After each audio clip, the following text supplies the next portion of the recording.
My yesterday was an Enfield marathon day for me, and also a One Piece live action. I've only got 2 episodes left, and the One Piece live action has been fantastic so far. It's been so long since I've seen these arcs adapted into One Piece that it's almost just refreshing just to be able to almost experience it again. It is a different take on One Piece, but it's just nice to relive some of the classic moments in One Piece that I had forgotten about. They've done a really, really good job continuing with the groundwork that they set in season 1. I don't watch a lot, but it's definitely been one of my favorite live action anime adaptations that I've seen. The bar is so low that there is not much to compare it to. I just love how unapologetically cheesy it is. So refreshing. Just see like a modern live action series that is just 100% knows what it is, doesn't try to make itself overly serious, goes into its campiness, and it lives it. And it doesn't make any excuse for it. If they used any other approach into adapting One Piece, it wouldn't have worked. I think one of the big difference with the One Piece live action, you can just tell that everyone in the production team is such a huge mega fan of One Piece. You can feel the love from the production team in every aspect of the live action adaptation. And it's something that I feel has been missing from other Western live action adaptations. There's so many little Easter eggs, so many details that are put that I can see and I've probably missed as well that have been put into season 1 and season 2 of the live action. The most important thing is that they understand what the soul of One Piece is. One thing I really appreciate about the One Piece live action as well is they didn't always go for big names in terms of the casting, and I feel like the casting is so on point because they have just found people that just so perfectly encapsulates what these characters are in a live action setting. And they haven't gone the Hollywood route of just trying to get big names. You know, they haven't just casted Chris Pratt. Jack Black as Blackbeard. Wait, hold on a second. Wait, hold up. That could actually work, though.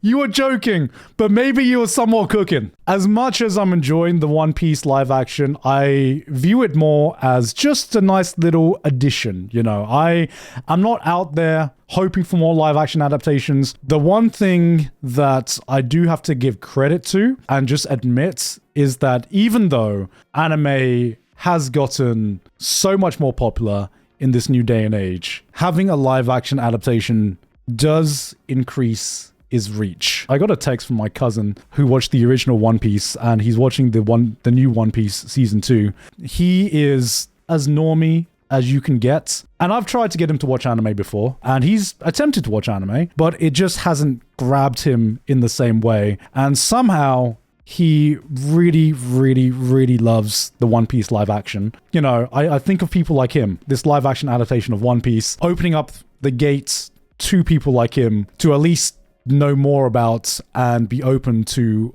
a world like One Piece. There are certain aspects, like the pacing, that I enjoy more about the live action adaptation. The anime adaptation right now, as it stands, is very dated, but I feel like what is missing for me right now in the 6 episodes I've seen for the live action adaptation, it hasn't hit the same emotional peaks as what I experienced watching the anime. It's definitely made me feel things, but I haven't gotten as emotional in the same moments if you compared it to the original anime. Haven't watched Chopper's backstory yet. That is going to be the real test to see what kind of emotional highs the One Piece live action can reach. And yeah, 100% on Rotten Tomatoes. I'm so fucking glad that it has this rating, because every so often I log on to Twitter. I don't spend too long on there, but man, the fucking slander I see when I just scroll just a little bit, and I'm like, I am so fucking glad that Twitter is in its own fucking bubble and doesn't actually mean anything. Talking about what I prefer in live action, Mr. 3 seems like a more threatening villain in the live action adaptation. I'm not sure who the actor is, but they did such a good job making Mr. 3 seem like a psychopath. I also really, really fucking like Buggy. I know he's only been in like 1 episode, but my god, any scene with Buggy is just an S-tier scene, man.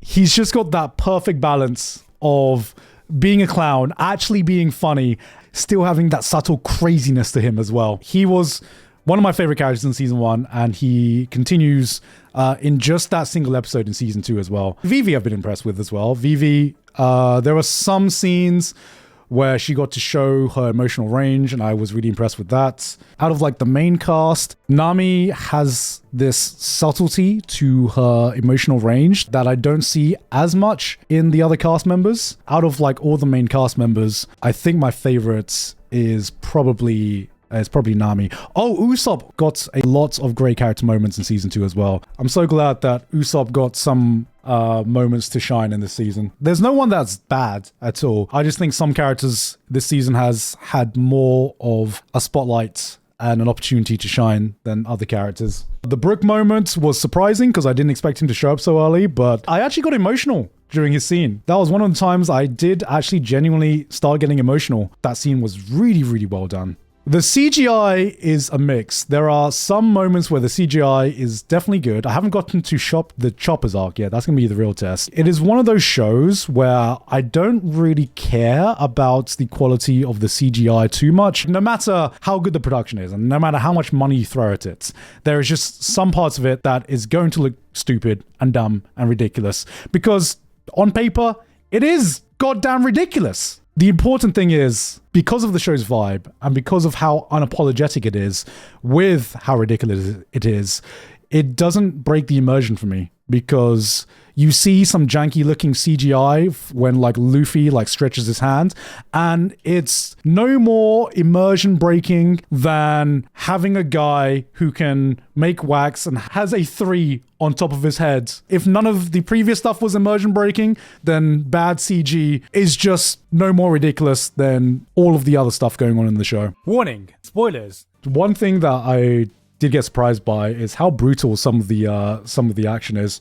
Damn, in the anime, they're like, Oda's like, no, we don't kill. They don't kill anyone. Don't worry, they don't kill. And then meanwhile, Robin's intro was her soloing 10 fucking people and killing them in the most brutal way possible. God damn. What the hell, man? Anything for the aura.